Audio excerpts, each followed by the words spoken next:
and you are listening to episode 35 SCW, the wrestling podcast. Hi, my name is Steve from SCW, and here today I'm joined by a brand new debutant on the show. We've got Jordan Steele in a hot seat. Jordan, how are you doing?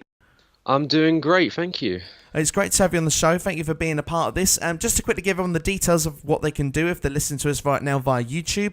Please like and share the video, and you can also hit that subscribe button just below. Currently on just over 100 subscribers. Would love to make that grow as fast as possible, but appreciate everyone's support. So yeah, feel free to get involved. Also leave any comments in the comments below as well. And of course, if you want to like us on Facebook, just go to the top of the search engine right now, type in SCW, the wrestling podcast, hit that like button right now, and you can keep up to date with all the breaking news and all the podcasts as and when they're posted. As well, if you want to keep up to date with all latest and breaking news, if it's WWE, TNA, Lucha Underground, both of those pages are the places to be. We keep you up to date with everything going on, and sometimes even like to keep you going on with ROH and even WCPW. That's right, What Culture Pro Wrestling. We're going to be talking about that today on today's show with Jordan, who was at the recent show. Jordan, what show was you attending?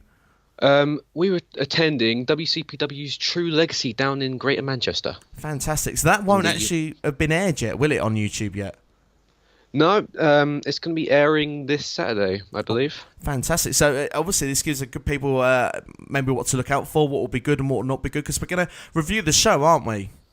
Yeah, we're going to review the show. Fantastic. And also, I mean, you actually got a chance to meet some people there as well, which we won't give away too quickly, but we will go later. You actually met some quite high-profile names as well, so very much looking forward into getting into that. Yeah, so Jordan, without further ado then, let's get straight into it and learn a little bit about you. So how long have you been following wrestling, and which companies do you follow?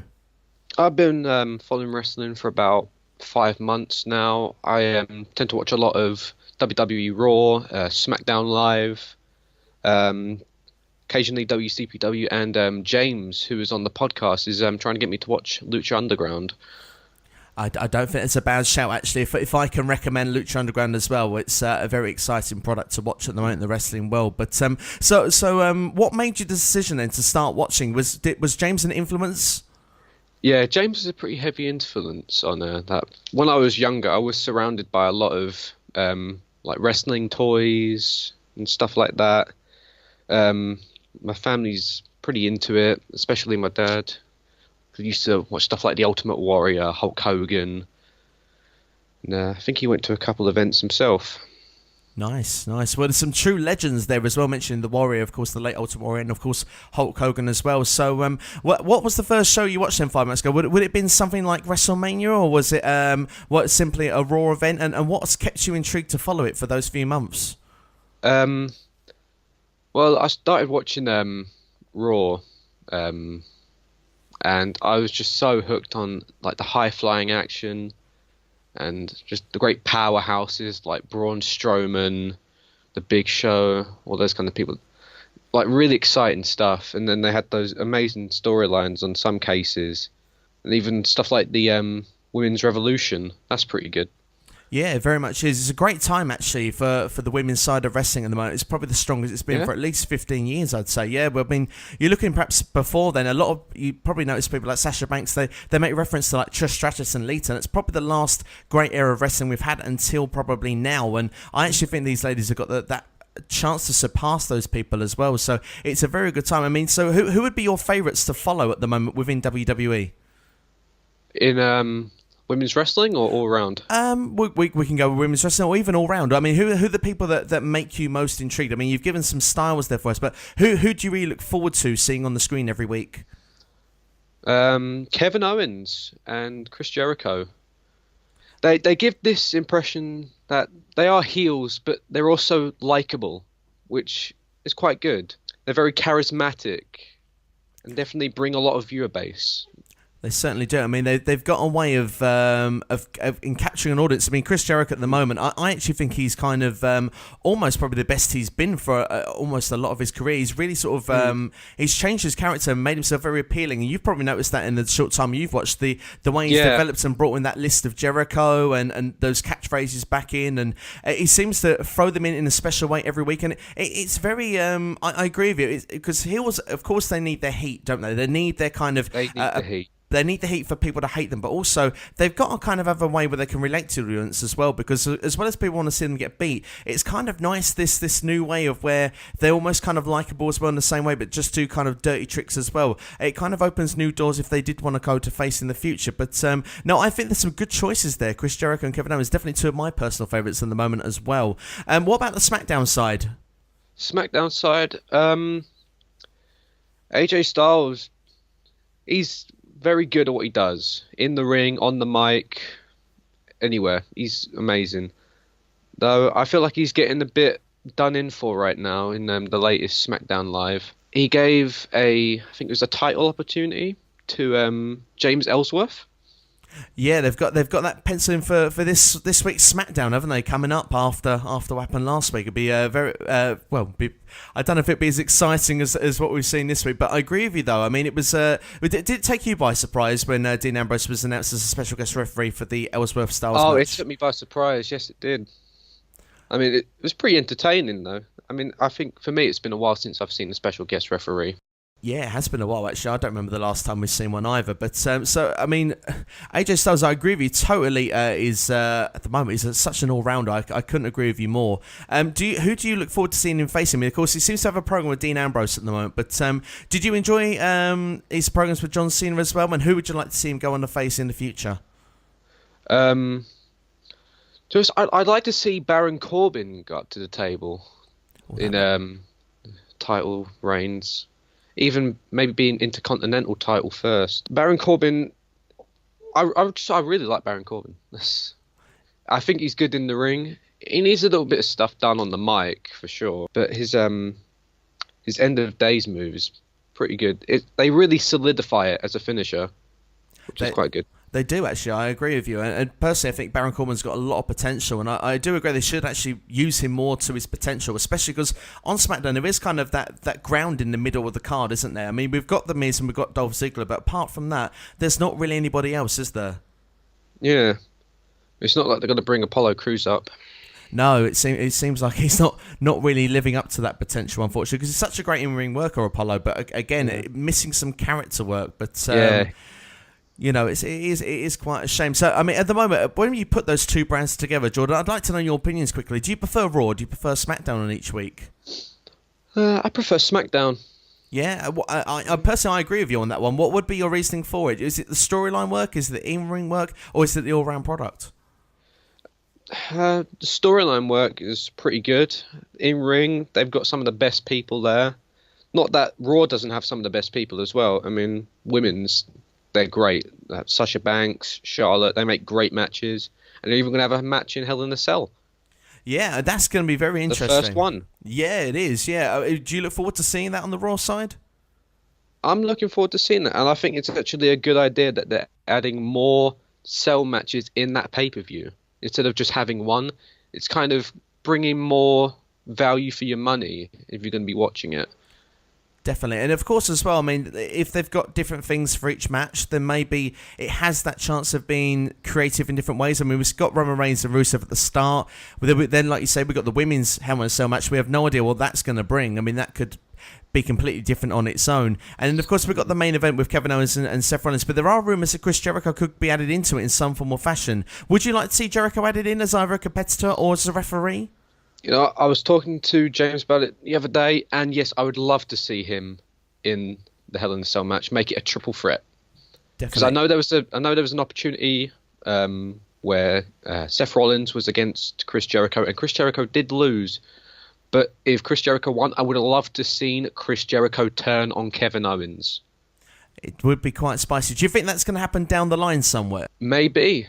It would kind of be like reminiscent of Kevin Owens turning on Sami Zayn.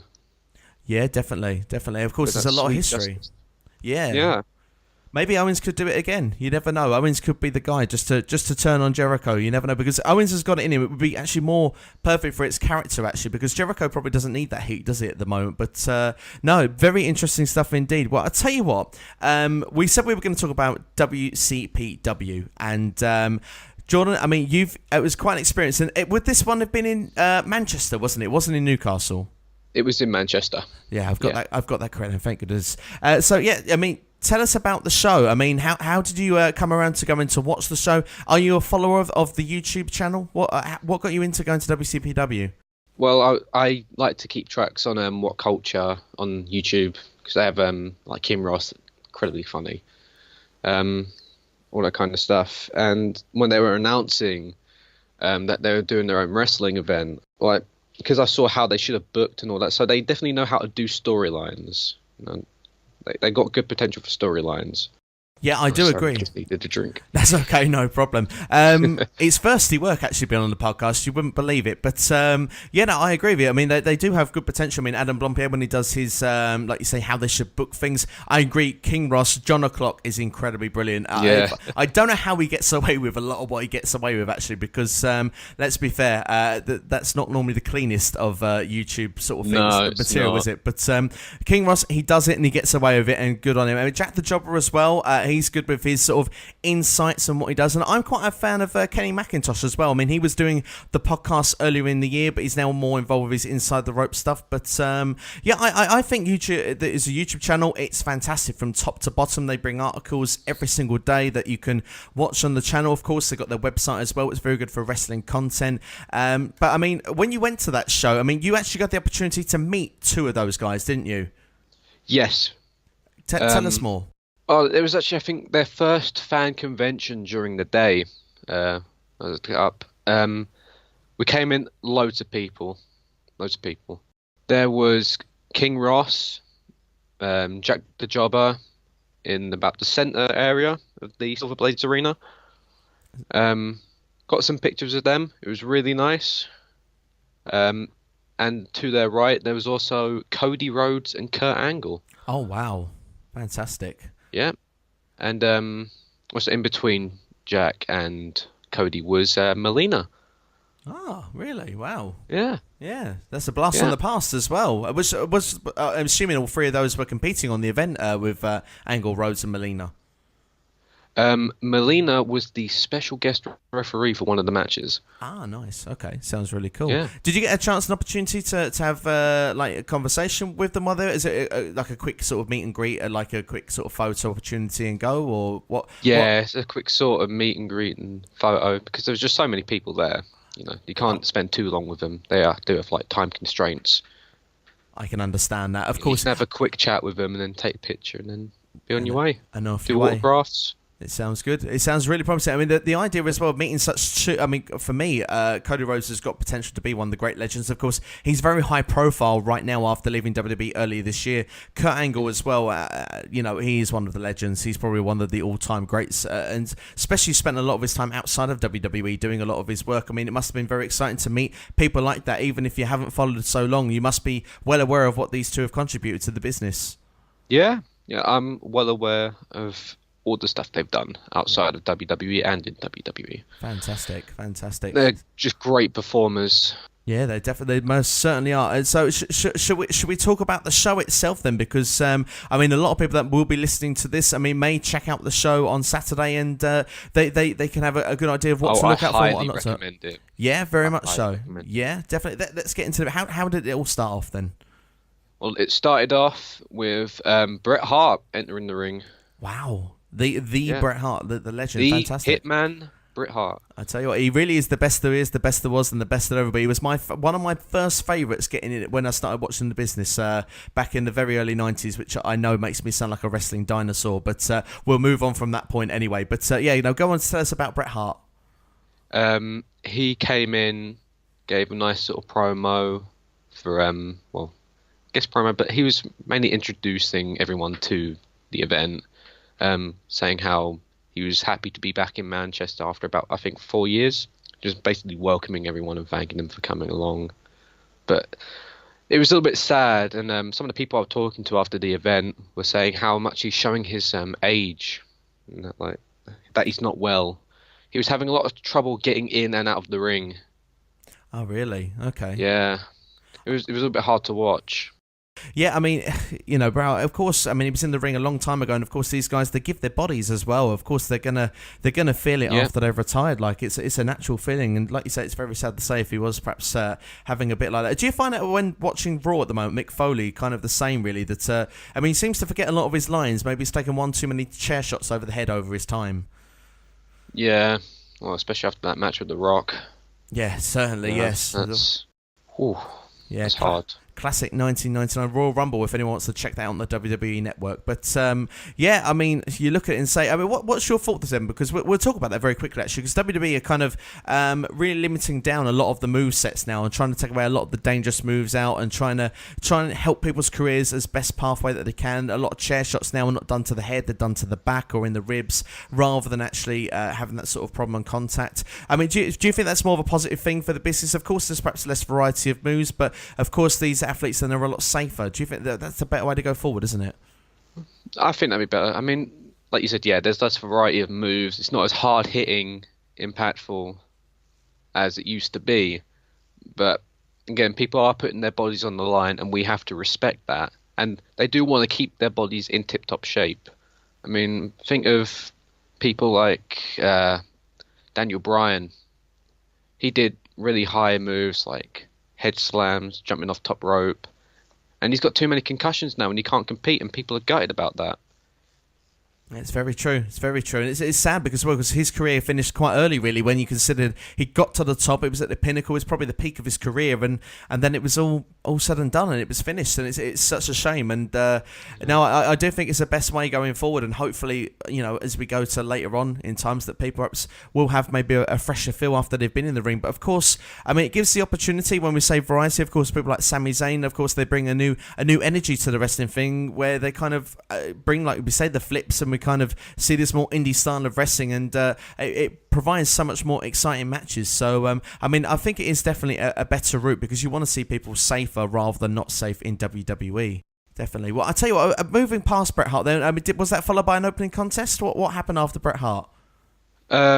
We had a tag match. It was Mustache Mountain versus. They were wearing red. They got one big, like, muscly guy and then one thinner guy. I really forget because they don't have a tag team name. Okay, that was the problem. They were just two guys who really worked together. Cool. So how did the match turn out? It was pretty good. It was kind of a show of dominance. There was a lot of chops to the chest. Mainly two guys in the middle of the ring trying to chop each other, trying to show physical dominance most of the match. Yeah. How did it finish? Mustache Mountain lost, which is a bit sad because actually my mum was sitting next to me at the front, and I think she really wanted them to win. She quite liked them. Yeah. Pretty cool. Shout out to Lisa, by the way, if she's listening. Hope she's good. And yeah, how did that? What followed that afterwards? I think it was the women's match. Nixon Newell versus Kimberly. Started off with Kimberly doing a cheap shot, hiding behind the ring, and then getting them while she was at ringside. Again, Melina was the special guest referee inside the ring. A lot of it happened out in the crowds. That's pretty cool. Yeah. Wasn't so good being in the audience because you couldn't really see much unless you were on that side. So yeah, was there any screens that you could sort of see the action in the crowd then at all? There was none of that sort of stuff if if people were in the audience, because obviously I understand it must be difficult then if you can't see the action of what's going on. No, we couldn't see a thing. No, that's a shame. That is a shame. No. It was a shame, though. You'll be able to see it when it comes out Saturday. Yeah, definitely. Well, we should definitely keep an eye out for it. But how did it finish? Sorry. It finished with Nixon Newell winning. Ah, interesting. Was there any special particular move to end the match? Yeah, they got a Nixon Newell got a face mask, and she went and headbutted Kimberly with the face mask. Cool. And there was no disqualifications in it either way, so it was all legal, and she ended up winning. Nice. Well, so no DQ always helps if you want to include something into the ring. So very cool. How did this follow? What was the next on the card? Match between the Iron Man Joe Coffey and Minoru Suzuki. Oh, nice. Nice to see Suzuki back on the card once again. I think it was on the Refuse to Lose card, if I'm not mistaken. So I think yeah. he was, yeah. Yeah, nice. How did this match turn out? That match was a complete show of endurance. Those guys tried to, again, take a lot of shots to the chest. Minoru kind of no-showing most of Joe Coffey's chops, laughing at him while he did it, and then giving a chop of his own to Joe Coffey. Lots of action, though. Very complete display of power, like dropping people on the floor. It was a good match. Sounds good. How did it conclude? Suzuki won, and they shook hands after.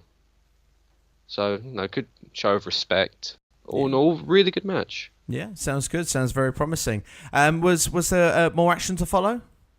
More action to follow. I think we had a 8-man elimination match. It was Prince Amin with Gabriel Kidd. Rampage was there, and some I've got El Desperado. Oh, right. Okay. Cool. Those guys were on the team, and then I think you had the guys from BX and Prospect with Primate. Some very big names there involved with that match. So, how did this match play out as an 8-man style? Was it an 8-man tag, or was it actually an 8-man fighting each other in the ring? 8-man tag. It was elimination. Oh, nice. Yeah. So how did this play out? Was it obviously like one of these traditional Survivor Series style matches played out then? Yeah, it started off with mainly BX dominating the other team. Like Prince Amin, I think, was first to go out. Gabriel Kidd tried his hardest. I think he may have eliminated one person or not.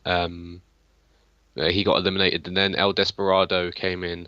Almost El Desperado and Gabriel Kidd were kind of feuding with each other. They definitely didn't seem to get along well. Kind of showing who was more dominant. A bit like how Sheamus and Cesaro showed their dominance when they're in their tag team right now.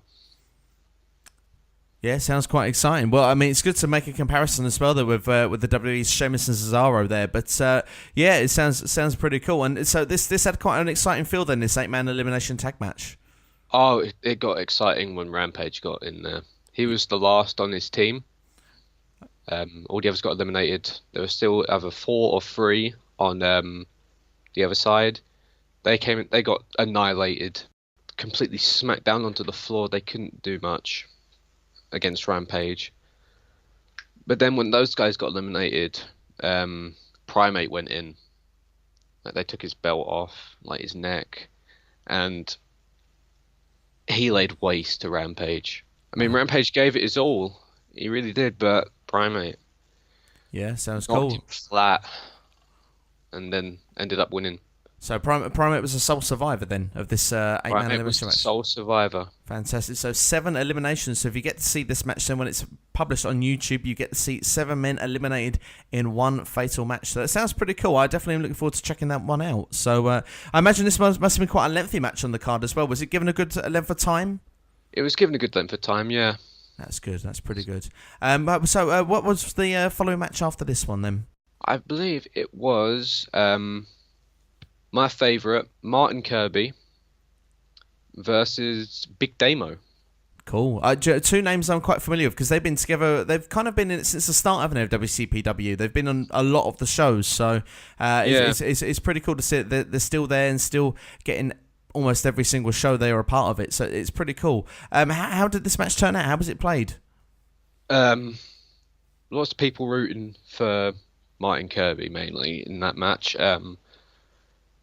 Martin Kirby doing lots of high flying, if I remember correctly, lots of jumping from the ropes, all that kind of stuff. Trying to really get into Damo's skin in a kind of way. He tried lifting up Big Damo, which is pretty funny. Big Damo turned to the crowd and just was just saying, not not in a million years, basically, trying to pick him up and slam him down.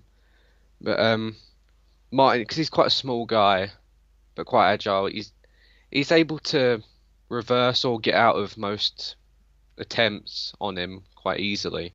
Yeah, they were going at it on and on. Martin Kirby ended up winning.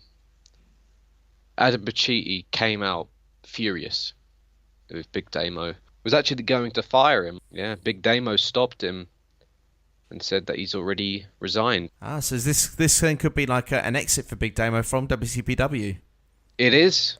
Yeah. Oh, wow. What caused that? Was there any sort of pre-build of what could lead to Adam Pacitti being upset with that, or was that just something that sort of stemmed on the night? I believe Big Damo was working with Adam to take out Martin Kirby, because I don't think Adam Pacitti likes Martin Kirby that much. So I think he's going for the title. So it all sounds pretty exciting. I mean, to be honest, really, sounds like a show that you must see at the moment, which is pretty cool. What was the following contest after this one then? Joe Hendry versus the current champion, Joseph Connors, I think. What me and most of the other people said after the match was probably not the best. Mainly for the fact that they just kept trying to pin each other. There wasn't much action going in between it. It was just couple strikes, attempted pin, fail. Couple strikes, attempted pin, fail. Kept going over and over and over.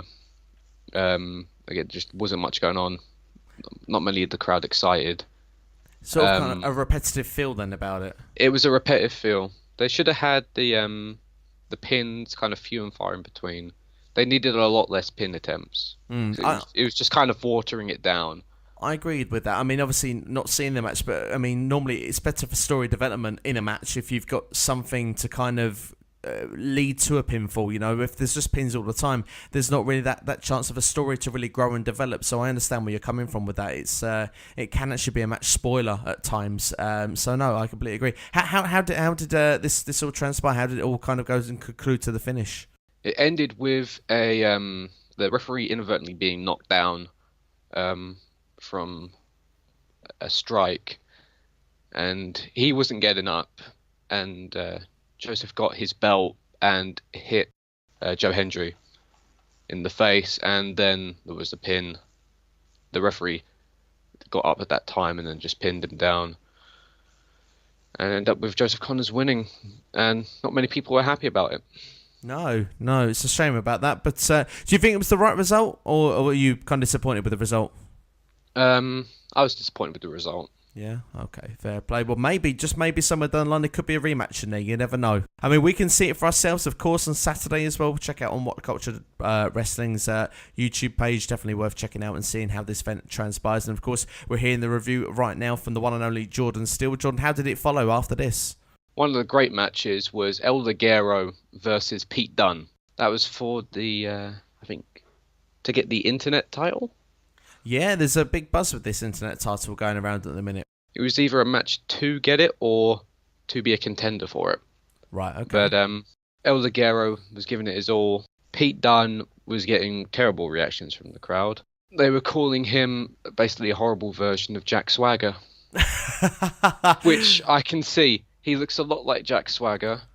Just a discount version, could you say? You could say that. I tell you what, you've sold it alone. That event now makes me. I have to see this just for that alone. That's it. Put it at pay-per-view. Anything. I'm paying. Whenever it got in the ring, to see it. There was chance. I like it. Jack Swagger. I like it a lot. I could even call Rob Beckett. You never know. It could be him in disguise. What do you reckon? But yeah. So how did the match conclude then, Jord? I believe El Ligero won. The match. It didn't felt like it ended because it then changed. When one of Pete Dunne's friends came in, I think it was Travis Banks, he came in helping Pete Dunne, beating up El Ligero. And then one of the big pops of the night was Alberto El Patron's music playing, and he ran down into the ring, beating up both of them. And then it turned into a tag match. Nice. And how did this flow from there? What happened? Lots of chants for Alberto El Patron. A lot of them saying Alberto Del Rio. though, which was a bit incorrect, but they probably find it easier to chant. There was one moment in the match where Pete Dunne grabbed El Ligero and bit his hand and would not let go. Then it got to El Ligero grabbing, I think, Travis Banks, and then biting his hand and wouldn't let go. And then Travis Banks grabbed Alberto El Patron's hand and started biting his hand. And then Alberto grabbed Pete Dunne's hand.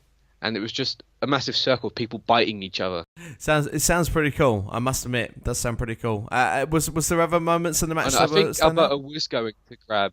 I think Alberto was going to grab his hand, but he actually pushed him back. Sorry, and flipped them both off. Does sound pretty cool. So how did the match conclude then? Was El Patron on the side of victory, or did he actually fall to defeat? El Patron got thrown out of the ring. He was out cold. Then Pete Dunne and Travis just went to hell on El Ligero and ended up winning the match. But still, the night went to Alberto and El Ligero. They gave it their all, and they're still on top, even though the loss. Well, that's good that they still come out on top. Of course, two very popular figures as well amongst WCPW.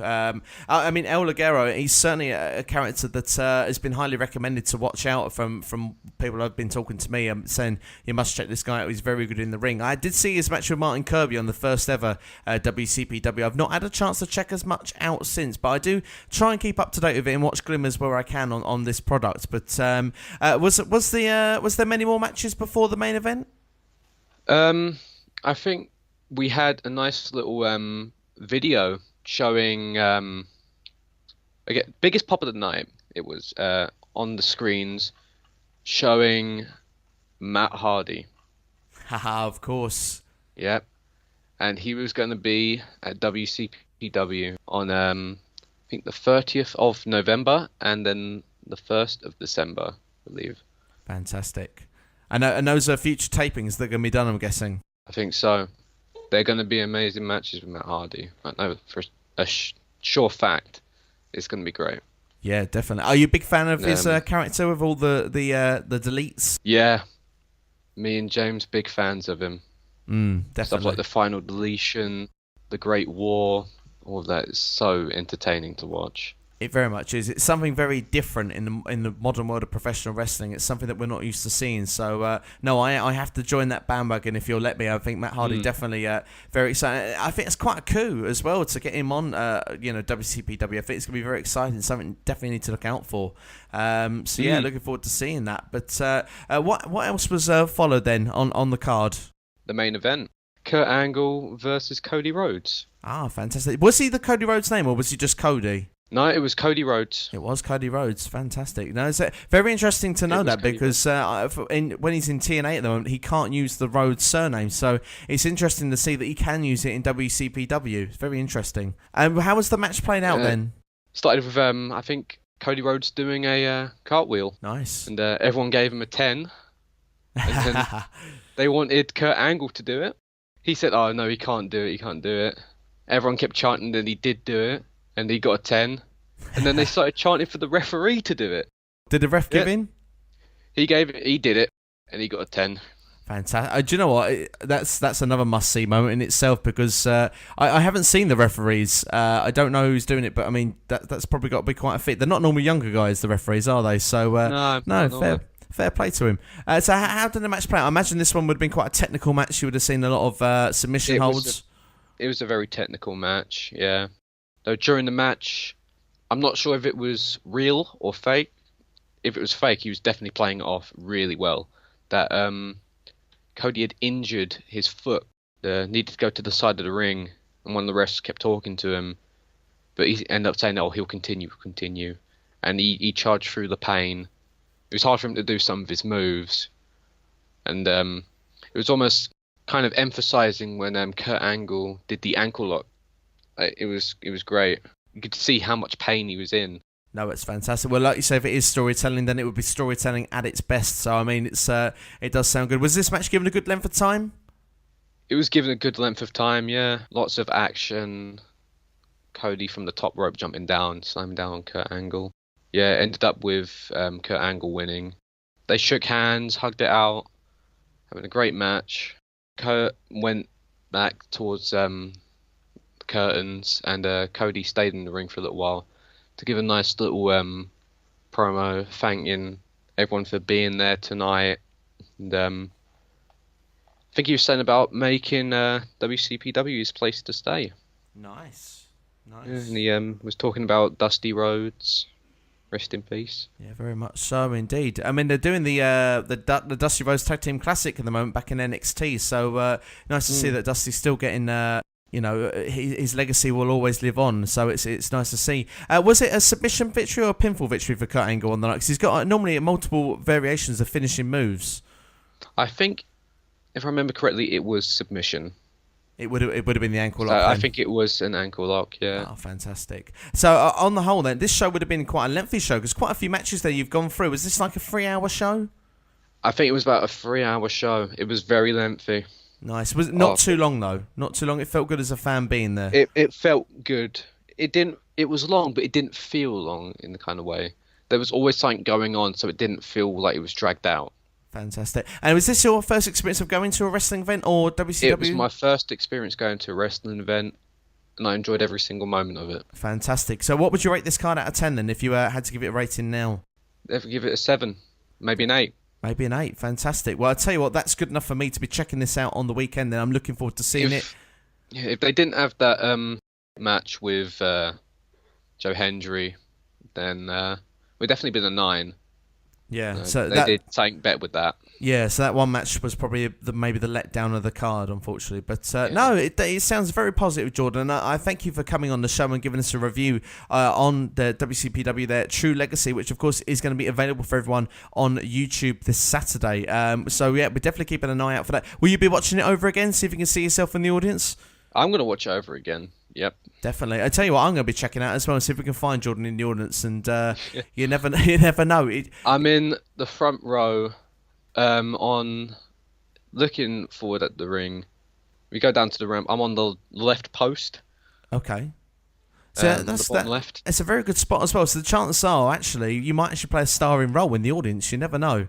I should be there because on the match with Cody and Kurt, they went into the crowd on my side. Ah, nice. See, so we've got plenty to look out forward to there. Not only just the action, but we could even see you as well. So it's very exciting stuff indeed. Is there anything else, Jordan, you'd like to cover before we close off the podcast? No, I think that's it. Yeah. Go subscribe to WCPW and definitely go to their shows. Yes, that's one thing I'll say. Definitely. The fan conventions they do there are great. They got a bunch of shirts. You even see some of the wrestlers. Like I got to see Martin Kirby as well. Nice. Some people did get to see Bret Hart. But that costs like 20 quid to see him and get autographs. Absolute legend there indeed. Yeah, no, so the fan convention is definitely worth checking out. Was that in the daytime or was that in the night time, just before we close it off? It was in the night time. They had the convention during the day. We had about 20 minutes where we had to be out of the arena so they could set it all up. And then we went in and it was night. Okay, sounds cool. Sounds good. It was indeed. Great. You've got to be there. It's so much better being at WCPW. Just go there. It's great. Everything feels so much more hard hitting in person. No, definitely. Would you go? Would you be going again? Then is there any more dates that you look forward to going and seeing them again? Yeah, I'm thinking of going to the one in Nottingham. Ah, nice. And is that due for when Broken Matt Hardy's there, or is that a different occasion? It is. It's the exact one, is it? Ah, fantastic. Yeah. Well, I'll tell you what, then we might just have to, Jordan, get you back on the show again to talk about Broken Matt Hardy when that rolls around. How would you feel about that? I wouldn't mind doing it. Sounds good indeed. Good. Show experience. I'm going to see if I can get James to go over there as well. Ah, nice. Well, maybe if we can get that to work, maybe even a group one. You never know. We could have all three of us maybe talking about WCPW. And if I manage to earn a lot of money between now and then, maybe I'll come and join you as well. But great. But anyway, Jordan, thank you so much for being on the show. It's been great to have you on board, and thank you to everybody listening. Anytime, my man, anytime. And just quickly give people the promotions of where you can be right now. If you're listening via YouTube, then subscribe to that channel right now. Like and share the video. And why not leave a comment in the comments below as well. Let us know some of your favourite WCPW moments if you've been to any of the shows. And, of course, I would like to know if you guys are going to Nottingham as well to see Broken Matt Hardy, along with our Jordan as well. You never know, you could all be cheering in the crowd together. Of course, you can look us up on Facebook right now. Go to the top of the search engine, type in SCW, the Wrestling Podcast. Hit that like button, and of course keep up to date with everything going on. Both the YouTube channel and Facebook share the latest and breaking news as well, including WWE, TNA, Lucha Underground, ROH, and as you can see now, WCPW. It is the place to be for all your wrestling news and rumours and opinions as well. But thank you very much for joining us as always. This has been episode 35, SCW, the Wrestling Podcast. My name's been Steve. We've been with Jordan as well, and we'll see you next time here for SCW, the Wrestling Podcast. Take care.